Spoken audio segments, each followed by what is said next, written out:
Namasté. Bienvenue à nouveau sur le site Boguru Mario. Aujourd'hui, nous entreprenons la partie 16 du livre « Comment éveiller le rêveur ». Peut-être désires-tu acquérir des formes de pouvoir quelconques qui feraient de toi quelqu'un de spécial ou de supérieur à la moyenne.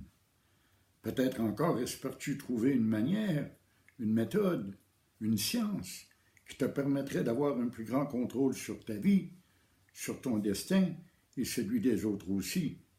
Chez l'être humain, tout est égoïste. Tout est une affaire d'instinct animal. Nous nous en emparons et en faisons des désirs, de faux besoins que nous justifions sans cesse. Souvenez-vous qu'à la partie précédente, nous en avons discuté. Ici, la justification nous en est donnée. Nous sommes des animaux, nous ne sommes pas différents des autres espèces vivantes. Sauf peut-être que nous avons une grande possibilité, une grande facilité d'adaptation. C'est ce qui a fait que notre espèce semble dominer toutes les autres espèces. Mais en vérité, nous sommes tous un, c'est ça la vérité, c'est ça la réalité. Toutes ces motivations peuvent sembler fort regrettables, voire condamnables. Pourtant, elles sont le plus souvent celles qui forment la base d'une démarche spirituelle. Je l'ai expliqué précédemment. L'ego s'empare facilement de toutes nos bonnes intentions et de nos projets pour en faire une démarche égoïste, ne visant qu'à accroître son pouvoir, l'illusion, et se défendre contre les autres qu'il juge comme des adversaires. En cela, nous ne sommes guère différents des autres espèces. Nous passons presque tous par là. Mais c'est au moins un départ. Effectivement, comme je le disais précédemment, c'est au moins un départ. Il faut commencer quelque part. Et nous commençons souvent de cette façon égoïste. Nous espérons acquérir un pouvoir, quelque chose de différent des autres, quelque chose de supérieur aux autres. Effectivement, nous trouverons quelque chose de supérieur, mais pas de supérieur aux autres. Nous deviendrons comme les autres, car tout est un. Si ta démarche spirituelle vise à améliorer ton existence, à satisfaire tes désirs ou à réaliser tes rêves, referme ce livre. Ferme cette vidéo, pourrais-je dire, car il n'est pas pour toi. Tu ne trouveras pas ce que tu espères ici. Effectivement, nos désirs et nos rêves et nos aspirations humaines, presque bestiales, ne trouveront pas satisfaction sur la voie spirituelle. Il a été dit précédemment que l'on doit tout donner, tout, exactement tout ce qui constitue notre être et notre vie. Alors imaginez, les intentions et les aspirations égoïstes de l'être humain n'ont pas de place sur la voie spirituelle. Dieu n'est pas à ton service. C'est l'homme pieux qui est au service de Dieu. Il est le Père des serviteurs. C'est lui qui crée et non pas l'homme. Est-ce Dieu qui a créé l'homme ou l'homme qui a créé Dieu? Dieu aurait créé un univers et une créature civile que l'homme afin de se mettre à son service. C'est insensé, tout le monde peut le comprendre. Il s'ennuierait tant qu'il aurait eu besoin de nous créer pour jouer ensuite aux serviteurs, à attendre nos demandes égoïstes et les réaliser. Cela n'a aucun sens, évidemment. Pourquoi Dieu aurait-il créé des êtres au pied duquel il devrait se mettre au service et réaliser toutes les aspirations? C'est tout simplement irréaliste. Ou pire, encore, serait-il dépendant de notre amour? Tout cela n'a aucun sens. Je le répète à nouveau, si tu espères améliorer ta vie par la spiritualité, tu es sur la mauvaise voie et tu tiens en main le mauvais livre. Il n'y a rien pour toi ici, rien pour l'homme ou la femme que tu es. Tout est pour lui. Le monde aura soin de lui-même. Cela ne te regarde pas. Quelle merveilleuse phrase! L'univers et même notre vie personnelle ne nous regardent pas. C'est une des premières choses que j'ai apprises. Ma vie ne me regarde pas. Ce n'est pas de mes affaires, ce n'est pas de mes oignons. Et il en va ainsi du monde tout autour de nous. Ça ne nous regarde pas. Le rêve se déroule, on n'est qu'un simple témoin de ce rêve. On y participe selon notre nature, c'est normal. Mais c'est sans plus. Nous ne sommes pas les créateurs de ce monde. Ma propre quête spirituelle a débuté bien simplement, le jour où j'ai lu 2 petites phrases trouvées dans des bouquins. Elles allaient comme suit. Il est né en vain celui qui ne consacre pas sa vie à réaliser Brahman.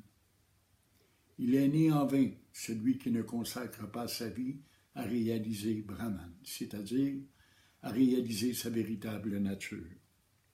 Un autre disait encore, comme je viens de le dire, ta vie ne te regarde pas. C'est pas de tes affaires, c'est pas de tes oignons. Je me suis révolté. J'ai trouvé 100 000 raisons pour justifier ma colère et mon rejet. Puis, j'ai compris aussitôt que, jusqu'à ce moment-là, ma vie avait été vaine, inutile, fausse, illusoire. C'est tout un constat. Et c'est probablement le même genre de constat que vous allez faire vous-même le jour où vous prendrez conscience que vous n'êtes vraiment pas ce corps, ce mental et ces émotions. Vous vous rendrez compte que toute votre vie, vous avez couru après des chimères et des rêves sans aucune consistance réelle. Dès cet instant a commencé ma quête, la vraie recherche spirituelle. Je me questionnais depuis longtemps sur le sens et le but de la vie. Tous les gens qui ont une intelligence existentielle le font, c'est un fait. J'ai ce type d'intelligence, faut-il croire. Quel est l'ultime but de l'existence? Posons-nous la question un instant. Quel est le but de la vie? Fonder une famille et faire des enfants? Est-ce là le but? Gagner de l'argent à ne plus savoir qu'en faire? Devenir si populaire que toute vie normale est impossible? Devenir plus connu que le Christ ou que Bouddha? Connaître toutes les femmes de la terre jusqu'à en perdre la santé? Quelle est la plus haute branche de cet arbre que nous appelons la vie? Jusqu'où peut-on aller? L'ultime but ne serait-il pas de trouver Dieu? Ne serait-ce pas là le top de ce que l'on peut atteindre? Réaliser le divin ne serait-il pas ce qu'il y a de plus haut dans la vie? C'est là que je me suis mis en quête de Dieu et de réalisation spirituelle. J'étais alors ignorant, comme la plupart des gens. Effectivement, le problème de l'humanité est un problème d'ignorance, et non pas un problème monétaire ou un problème de politique, ou encore un problème d'amour.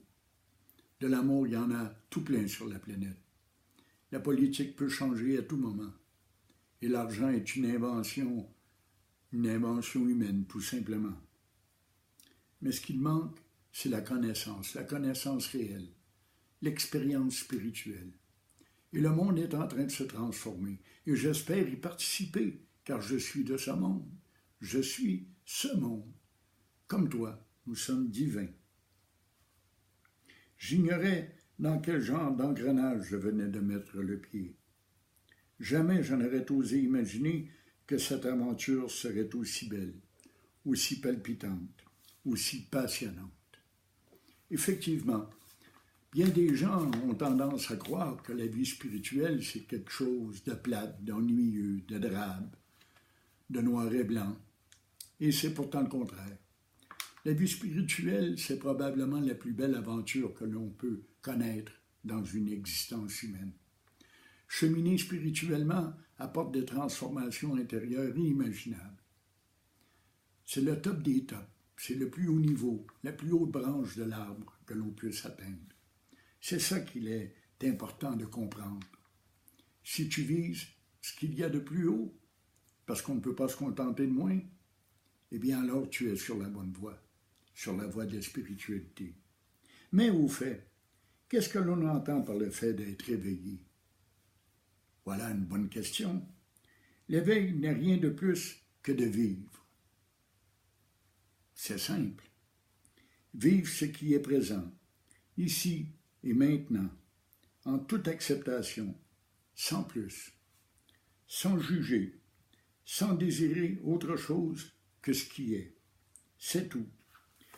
Mais le lecteur remarquera que c'est sans aucun doute la chose la plus difficile à faire au monde. Juste être, juste vivre. Effectivement, c'est bien là ce qu'il y a le plus difficile à faire. Je le répète encore, on a été habitué ici à vivre dans l'avoir, le pouvoir, le savoir, le paraître et le faire. Nous avons oublié l'être. Nous avons oublié qui nous sommes. Nous avons oublié que nous sommes un « je suis » sans le « je », c'est-à-dire le soi. Juste vivre ici et maintenant, comme un témoin, en acceptant ce qui est, avec joie, avec grâce, avec reconnaissance. Voilà le but de la vie humaine. C'est ça qui est difficile à vivre. C'est ça qui nous semble inconcevable. La plupart d'entre nous, je l'ai déjà dit, veulent juste être bien. Et pourtant, lorsqu'ils atteignent cet état et qu'ils se sentent bien, ils s'ennuient, puis commencent à chercher des problèmes et des troubles, ou encore apparaissent des désirs. Ah, soudainement, ils ont besoin de ceci ou de cela pour être bien.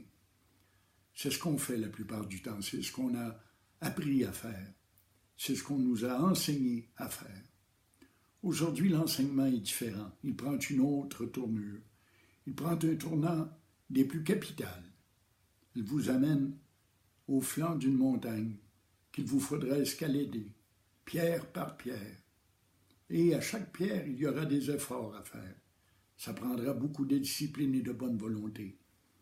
Mais chacun d'entre nous peut y parvenir s'il a l'audace nécessaire.